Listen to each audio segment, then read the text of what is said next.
do you remember when they announced the end of the war?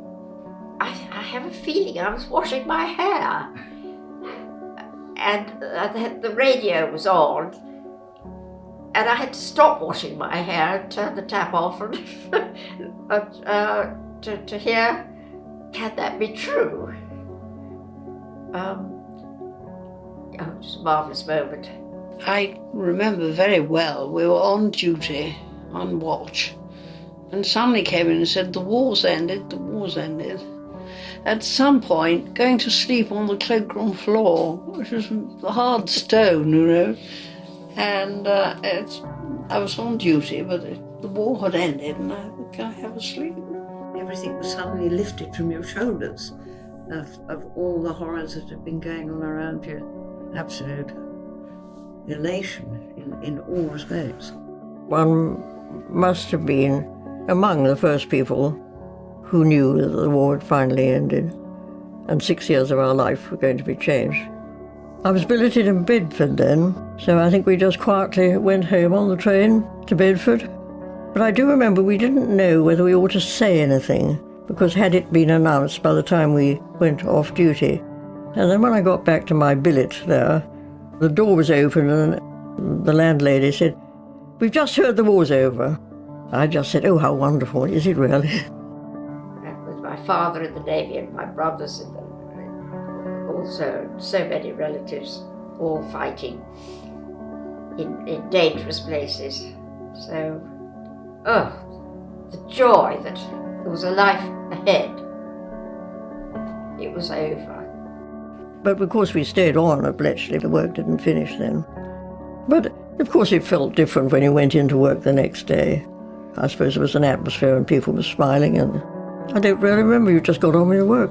It's something that I could never tell anybody that had happened to me, obviously, because we were sworn to secrecy.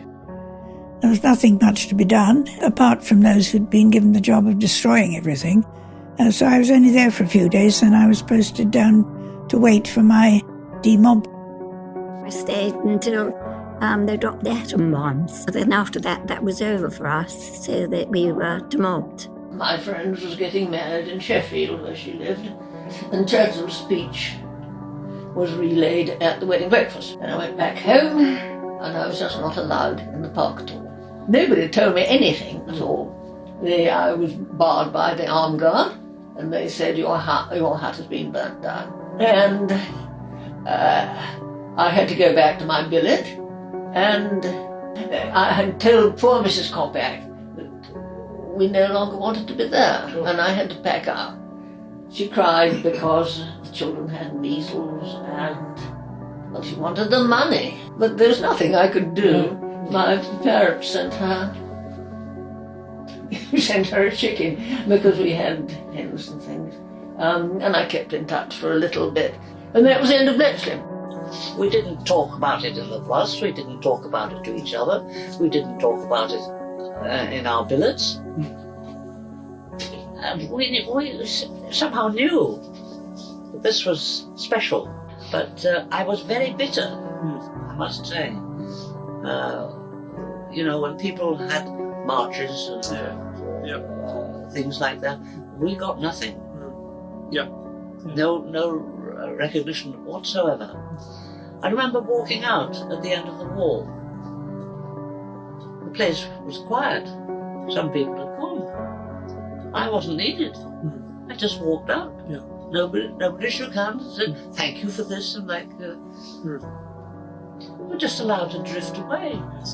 Definitely felt a completely different world. But it was a time also of sadness because of so many people who had lost people.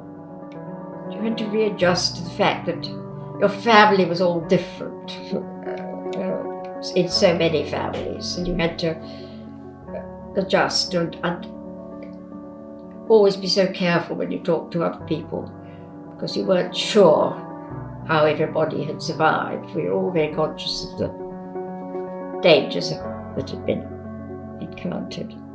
I always reckon that sort of 5 to 7 years after that were very hard for so many people to readjust their lives.